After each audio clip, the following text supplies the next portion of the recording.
Today I put myself in a vulnerable position by opening up to you, and I want to open up about something that I mentioned here and there over the last couple of weeks, but I've never went into my personal healing journey in great detail.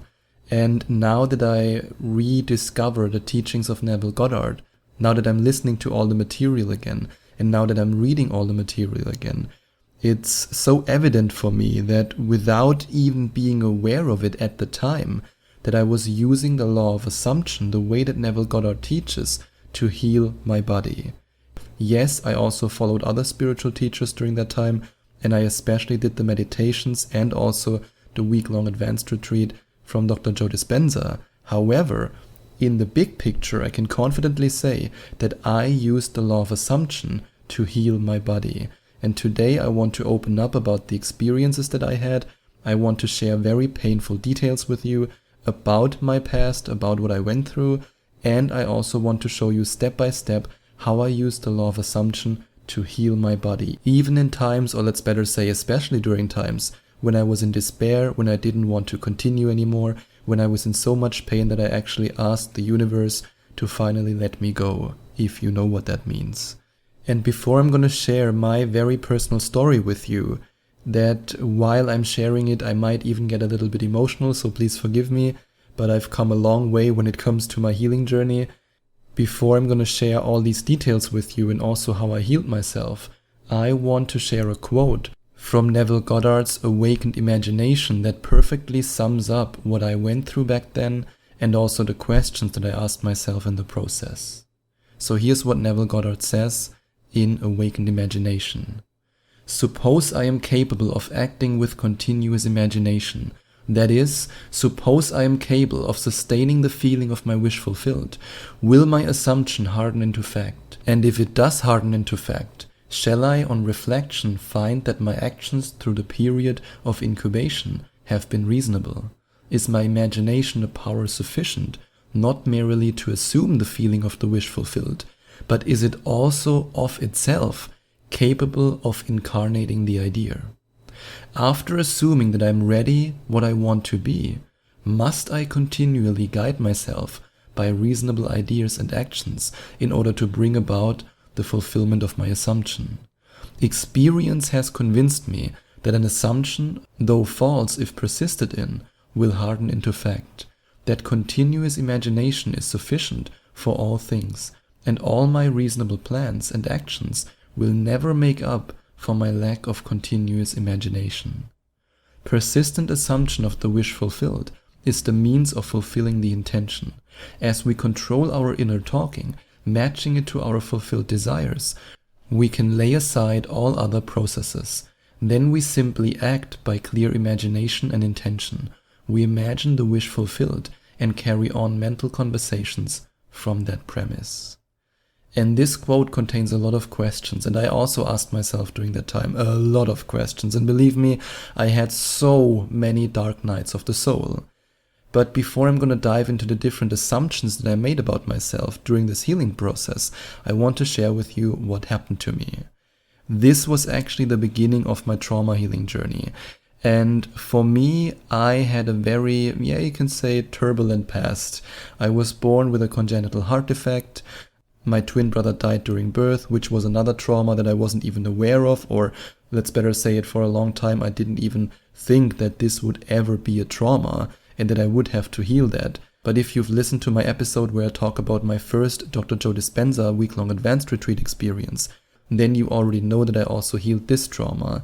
And my teenage years were filled with self-hate, self-destruction, and as a result of this self-destruction, and also as a result of losing my twin brother, I was always looking for the missing piece. I always felt alone. I was always feeling like something was missing. And of course, because I wasn't on a spiritual journey back then, in fact, I was living quite the opposite life, I never thought in a million years that this could have anything to do with the death of my twin brother, that it could have anything to do with my heart surgeries, with my insecurities.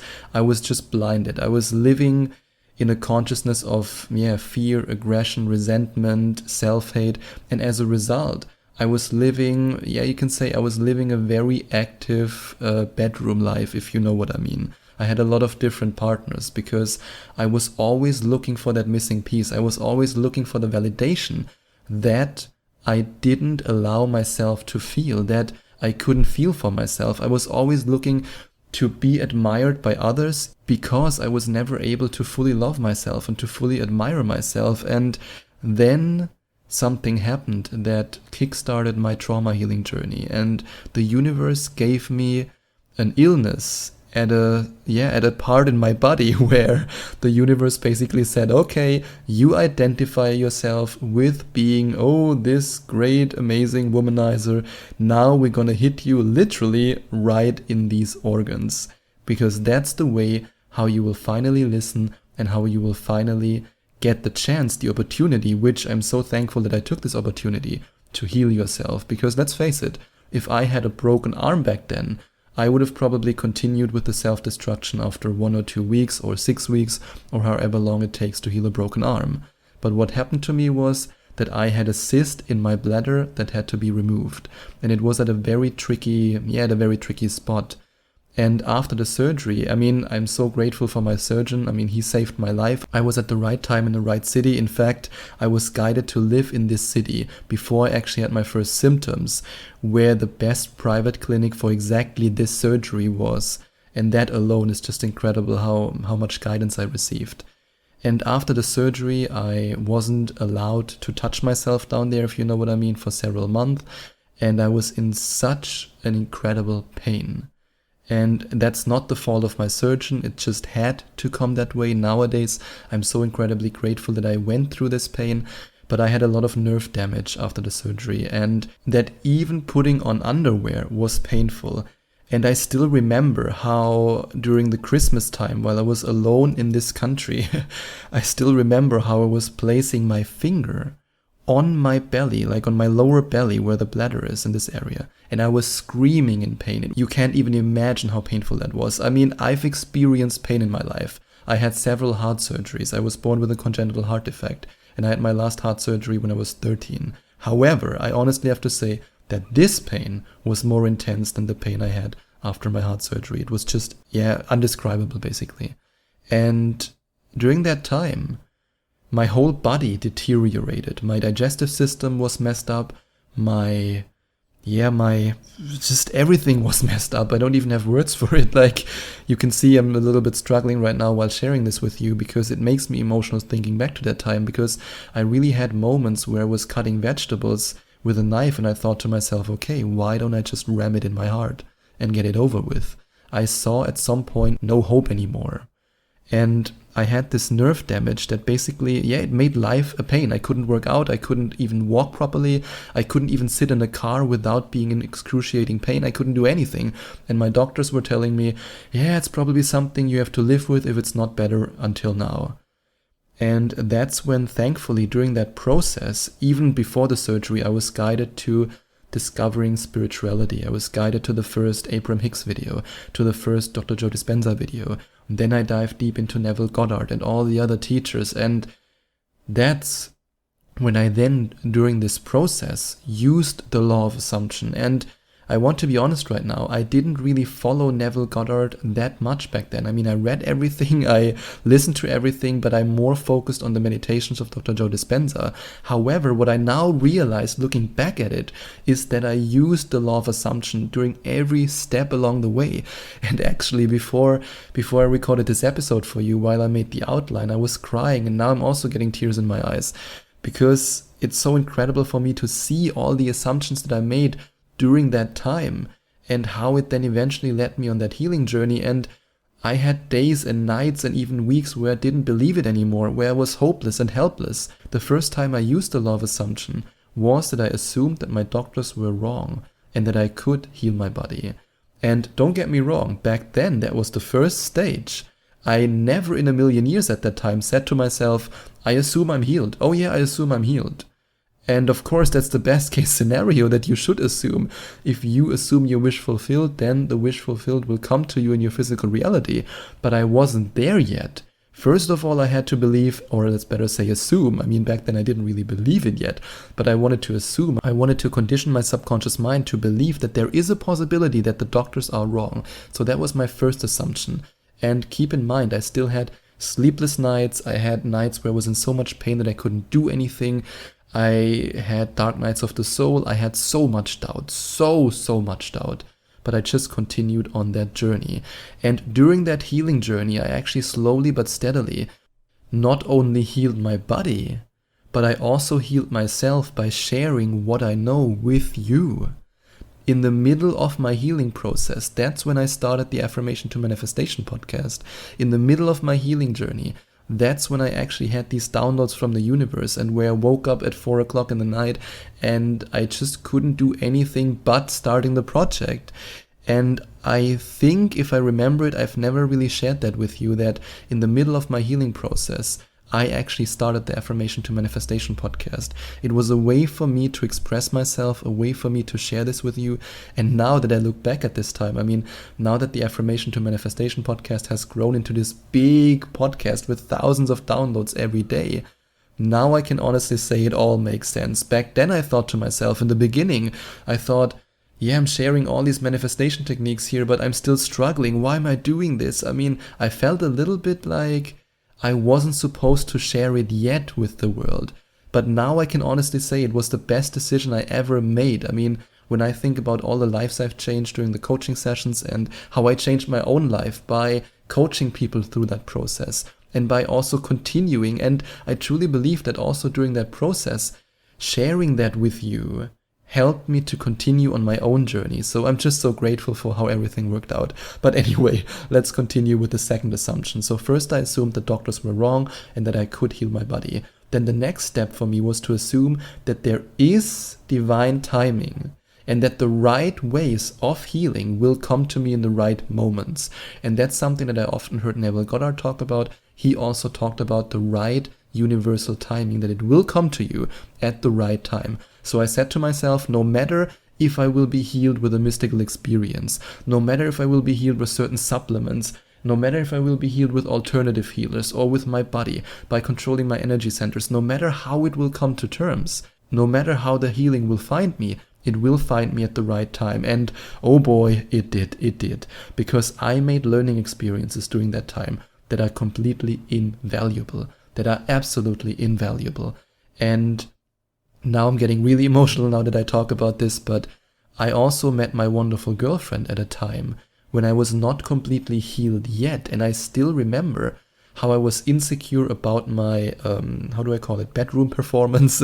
I have to use these kind of safe words right now, bedroom performance. And I still remember how that was, I think, on our first date or second date when I opened up about that, how she then looked at me and said, if I fall in love with you, I will not fall in love with that thing down there, but I will fall in love with your heart. And nowadays I enjoy an incredible love life with her, but I also know that she was there for me and was falling in love with me at a time when I still struggled with insecurities in this regard.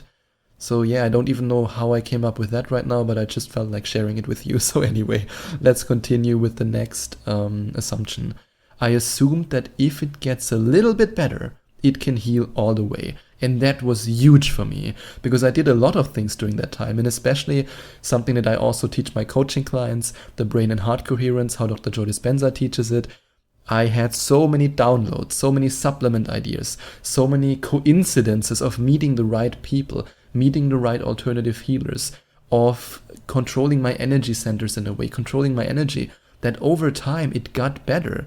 And I didn't have one of these incredible mystical experiences that so many people talk about in testimonials from Dr. Joe Dispenza. I mean, there are also a lot of testimonials from people who say, I didn't have a mystical experience, it just got gradually better. And that's exactly what I experienced. At some point I realized, wow, I can walk a few steps without feeling pain. That's incredible, I have to write that down. Then at some point I was able to do squats again, just one squat, even though I was still in pain. And then at some point I was able to jog for 1 minute before I felt pain. And I was like, that is progress, that's amazing, there's something is happening. And if it's happening, this means that it can heal fully. That's at least the assumption that I made. And that's something that I truly believe. I believe that if you can feel, no matter what you're struggling with right now, that it gets better, even if it's just 0.1%, that means there is a chance that you will heal completely. And that's what I truly believed for myself, and that's what I truly assumed. And then I assumed that somewhere out there are people, supplements, medicine. There is something that can help me. There is something that will help me. There is something that I will be guided towards. And this assumption was the truth. And I was guided to so many things. I mean, it's just incredible now that I talk about it. And I assumed that I would be able to work out again and to play basketball again. And that for me were the two main motivators. And that's also something that I always used in my imaginary act. I saw myself lifting weights again. I saw myself playing basketball again. And I really felt it with every inch of my body. I felt how I threw the ball, how the ball would leave my fingers, how I was jumping, how I was lifting weights again. And nowadays, I lift weights again. I play basketball again. I enjoy a wonderful love life with my girlfriend. I'm a happy, happy, happy person.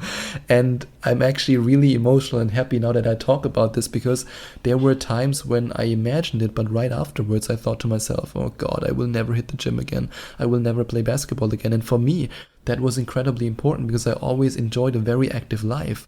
And I also felt so incredibly ugly back then because I had lost all my muscles. I almost couldn't eat anything anymore except potatoes. I was so skinny, and my testosterone level was probably at an all-time low. I was basically, I was not really myself anymore. And nowadays I enjoy my life to the fullest again, and it's just incredible. So that's what I assumed. And the last assumption that I wanted to share with you that I assumed during that healing process was I assumed that I am healed. And yes, I reached that point in my life. I reached that point where I really assumed that. And it didn't happen overnight. It took a long time. In fact, it took several months to actually get me to a point where I truly believed that my assumption of, hey, you can be healed is actually true. But the more evidence I saw, the more experiences I had that pointed me in the right direction, the more things happened, the better my life got, or let's say the better my mobility got, the more I was able to stretch again, to play basketball again, to go to the gym again. In the beginning, just with very light weights, and just do it a little bit, 10 minutes a day, then 15 minutes, then 20 minutes, then 35 minutes. The more I did that, at some point I assumed I am healed.